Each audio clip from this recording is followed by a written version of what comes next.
Hello and welcome back to my channel. Today I will be building the Airfix 1/43rd scale. It's not a usual scale, and this is the Lamborghini Huracan Evo. It's a fairly simple kit, and it includes all the parts that you need to build this kit. So we're going to start off with assembling the chassis and the interior. When I cut these parts off, I use these side cutters or sprue cutters, and then use a file just to be able to sand off those little parts. So the rough edge first, and then the smooth edge. I've used the medium thickness Revell Contactor Professional glue, as it puts only a thin amount of glue on there. And the glue that comes with the model in the kit, the hole is just too large. It dumps out too much glue at once. So we're building the interior here. These are the door cards, the insides of the doors that are going on. They have axles that will go on the chassis, and these parts will then hold those axles in place, and those axles will rotate, so the wheels will turn when the model is done. So that's the wheel well for the rear, and now we're gluing the chassis and the interior together. It also has what I guess you could call it the little engine interior. Now the dashboard has the gauge pod, which is glued on, as well as the steering wheel. This is the steering column with the little paddle shifters, and then here is the steering wheel. And once that's all glued together and dried, I then use black Vallejo primer to paint the underside of the model. Pretty much everything on the inside was black, including the dashboard and steering wheel. Here are the seats. Didn't have to do much besides just sand them and smooth them. Those were also painted black. I really like the airbrush because it saves me so much time. You can paint literally everything at once. Now once that's all dried, I used some silver and painted the engine with that silver color. Obviously you can see I've got a little bit of silver on the edges there of the crossbar, and it'll need to be touched up. I painted some of the interior also with that silver in a very small brush, as well as some of the door handles. Underneath, part of the engine is also visible, and so I painted that with the same silver color. As there's no actual engine inside, this is the only part that's visible. You kind of just paint what you see. Now you can see I'm doing some touch-up because I did get some of that silver spread out on the surrounding parts, including that crossbar, and so I'm just touching it up with the same black color. Now once that was all done, it's time to put the seats in. Even though there is some paint on there, the glue will melt through that paint, and you can scrape it off if you feel like you need to.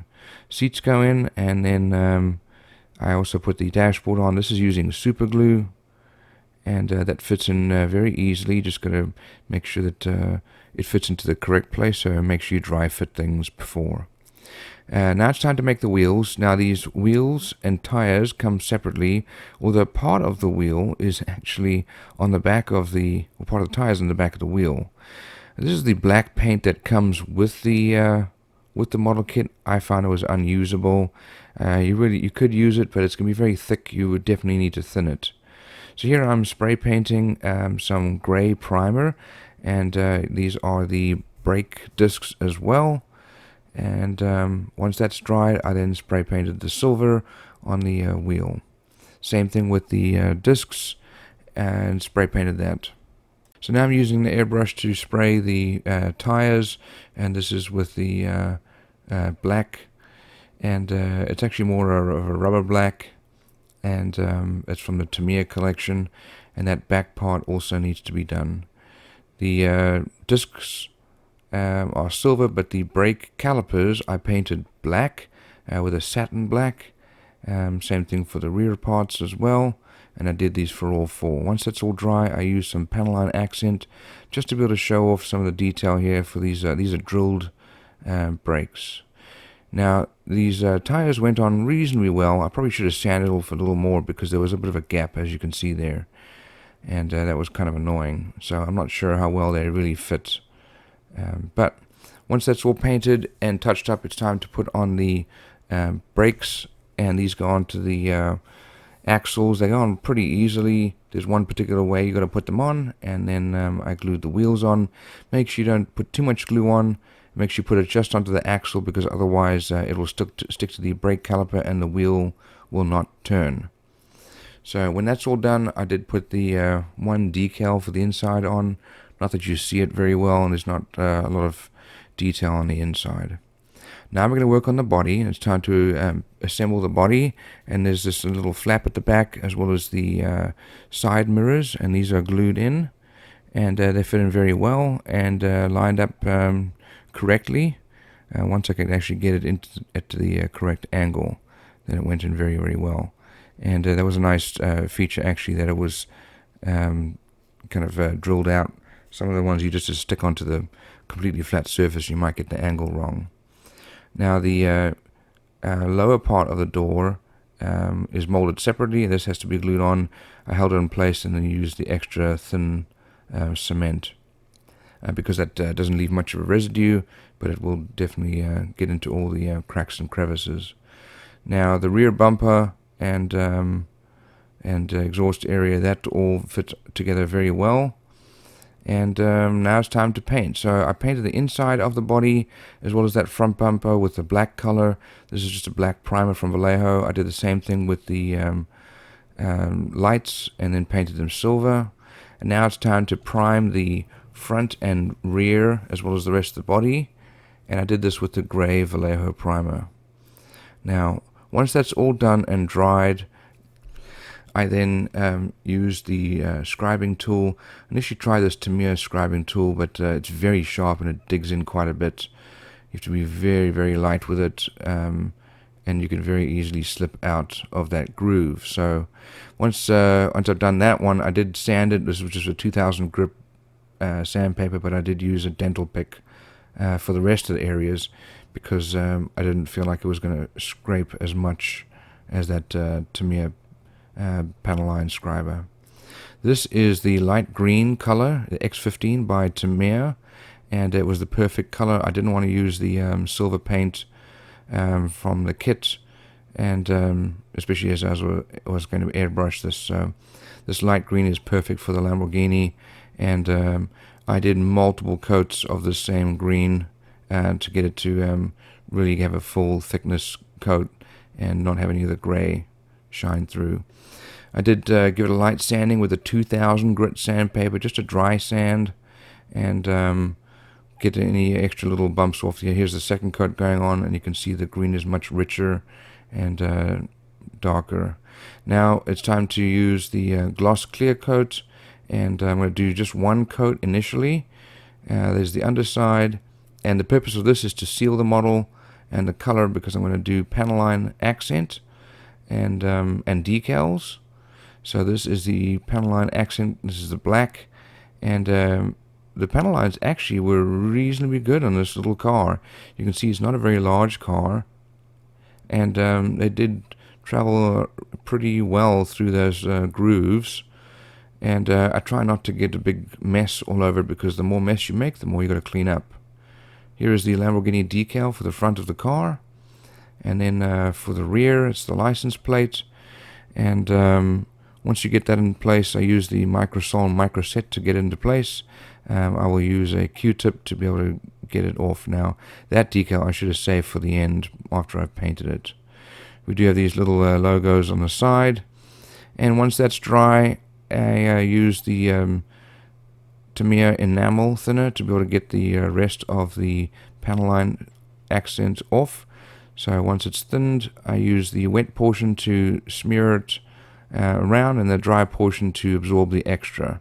And that leaves me with a very nice panel line accent without a lot of extra color that's now spread out everywhere else. Once that's all, I then clear coated again, did a light sanding once that was dry, and really did multiple clear coats. This is just a 2000 grit sandpaper, helps to smooth out some of the bumps.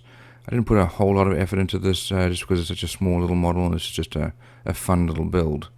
Once that was all dry, I then painted the extra details. This is the front windshield for the windshield wipers, and this is using the black Vallejo primer. I did try another black. I was going for a rubber black, but it didn't stick very well to the very glossy surface. So I'm using the primer that stuck very, very well, and it was a very nice effort. Now, some of these areas were difficult to paint, but I wanted to model it after another, or the real Lamborghini that I had seen, and all of these areas were black inside, and it was a little annoying because they should have been molded separately. Here you can see I got some black on the side here, and the nice part about having gloss clear coat underneath is that you can quickly wash it away before it becomes too solid. Here is the rear section. This is the diffuser, and painting this area black. I did this all by hand because it was just too difficult and bumpy to mask off. The back area, there are also the areas with the grille and the lights. Here are the mirrors. I initially painted them black so that I could get a nice glossy silver on top of them. I find that that's a much better option. And then something that's not included with this model is these little side areas that I'm going to paint the blinkers on there. Now it's time to add the glass, and this is actually very beautifully molded. It was nice and clear, not distorted or warped, and it actually fit in very, very well. So once that's in place, I then used the Testors clear cement, and then did the same thing with the headlights. So the glass goes on first, and then the silver section goes on next. I used the CA glue to be able to get the front bumper on, and that fit in very nicely.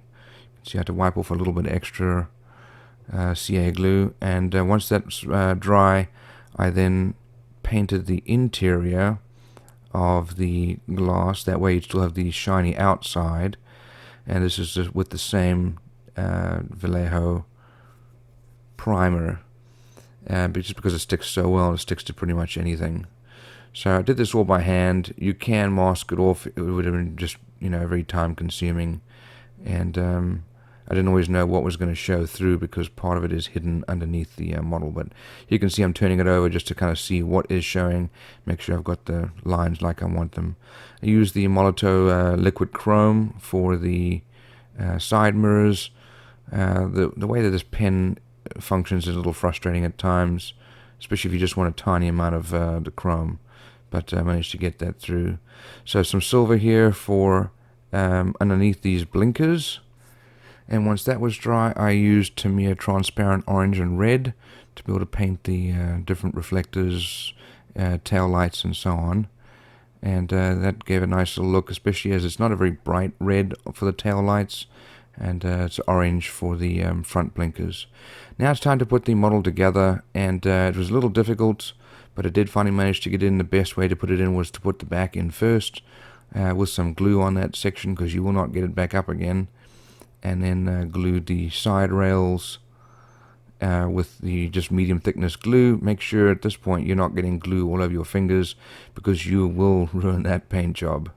But it finally went together. It was very nicely at the end, and the wheels do turn. I hope you enjoyed this video, and here are the photos of the finished model. Enjoy. Check the mic and make sure it sound right, boys.